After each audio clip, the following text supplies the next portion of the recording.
To keep it going all the way across the fretboard, you'll only have to tap 2 times on the G string, just because of the way the pattern is.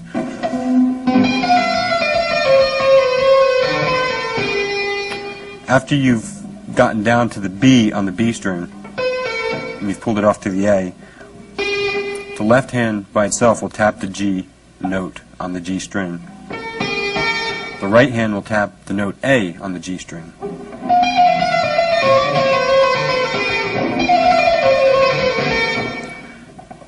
When you get to that point, just pull it off to the G, pull the G off, re-tap the G with the right hand, and then the left hand will tap E on the D string. The right hand will tap the F. It's going to be the same pattern. The shapes will be a little bit different, but if you know your scales and if you know what A minor is, then you just do the same exact idea.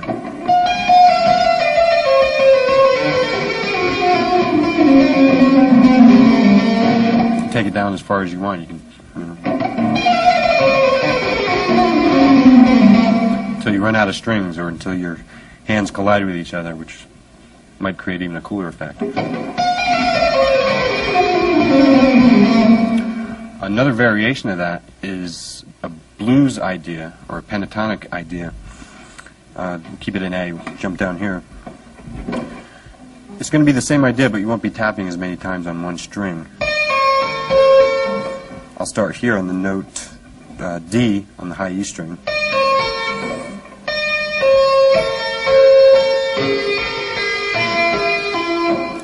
This time it's going to be a little bbit backwards. You'll be tapping 2 times on the high E string and on the B string. And then if you just want to play it pentatonically, then you'll tap 2 times on the G string also. And 2 times on the D string and 2 times on all the strings.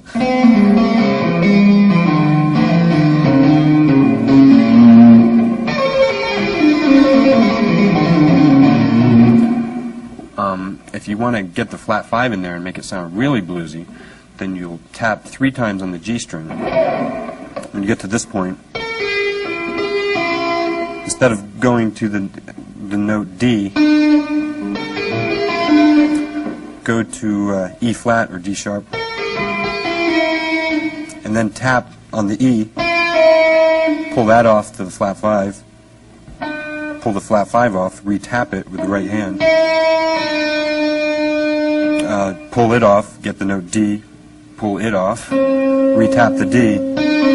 Just do the same idea, except you'll be tapping 3 times on the G string. So.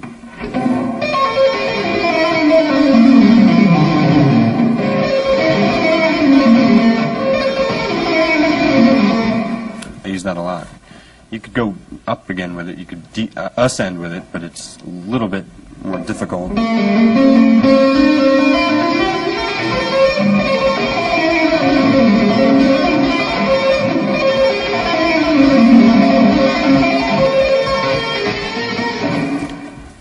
I use that a lot. It's one of my favorite licks. And another good two-handed lick that doesn't sound like a two-handed lick, or it doesn't sound like an arpeggiated,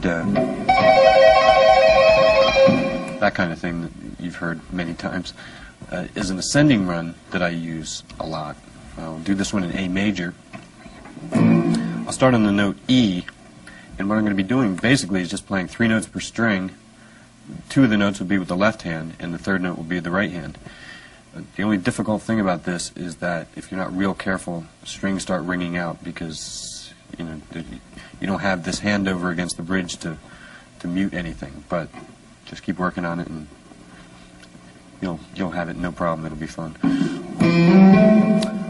We'll start on E and just basically play E and F sharp, and then tap the G sharp with the right hand.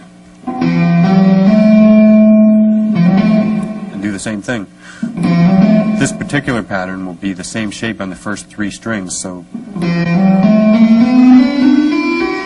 after you've gotten there, just do an octave of the same thing. You'll start here. you have to jump up a fret on the B string, then start it again, and you don't have the last three notes because you run out of strings finally, but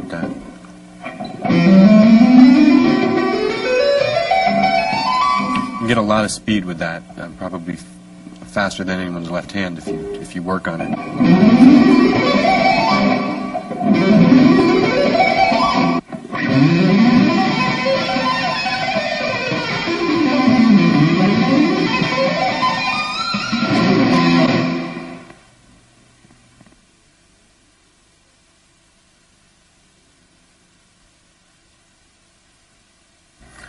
I'd like to show you some arpeggios and some wide interval licks. Recently, arpeggios seem to have become pretty popular amongst rock guitar players, and they're very useful. There's a couple real advantages to arpeggios. Number one, they sound real impressive because they can cover a lot of ground quickly, and more importantly, they look impressive because they can cover a lot of ground quickly. Seriously, they can sometimes help expand the sound of a chord. For instance, if you played an E minor arpeggio over a C major chord, it could help bring out the major seventh tonality of the chord or something like that. That kind of thing, they help widen the sound of whatever it is you're playing over. Some of the techniques involved in arpeggios are sweep picking. If any of you are familiar with that, then maybe this won't be that helpful to you, but if you're not familiar with it, I have a couple of exercises for sweep picking.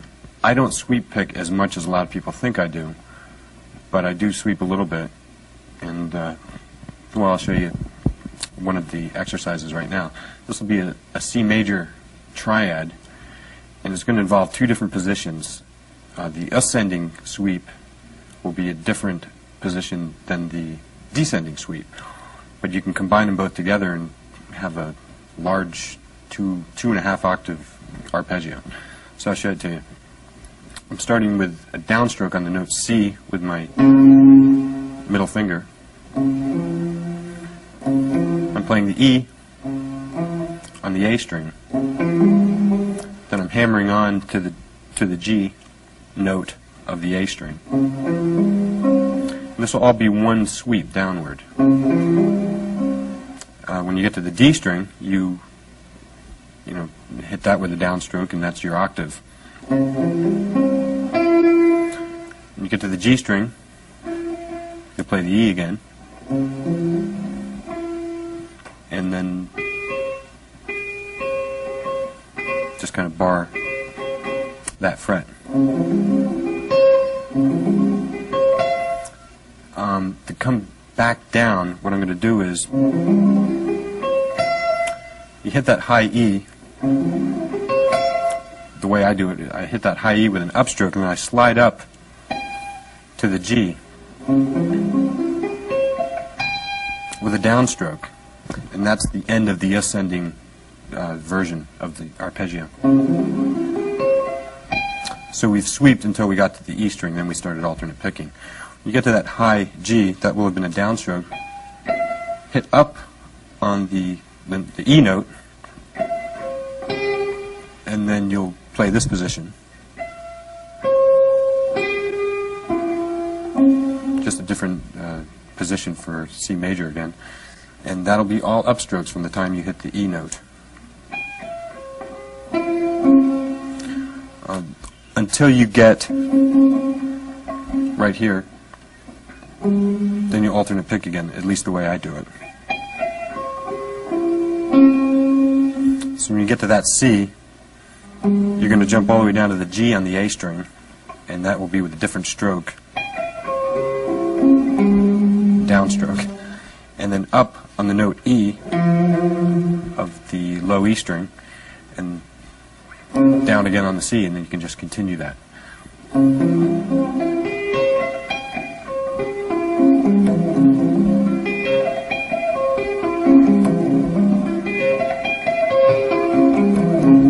Build it up until it gets faster and you're comfortable with it.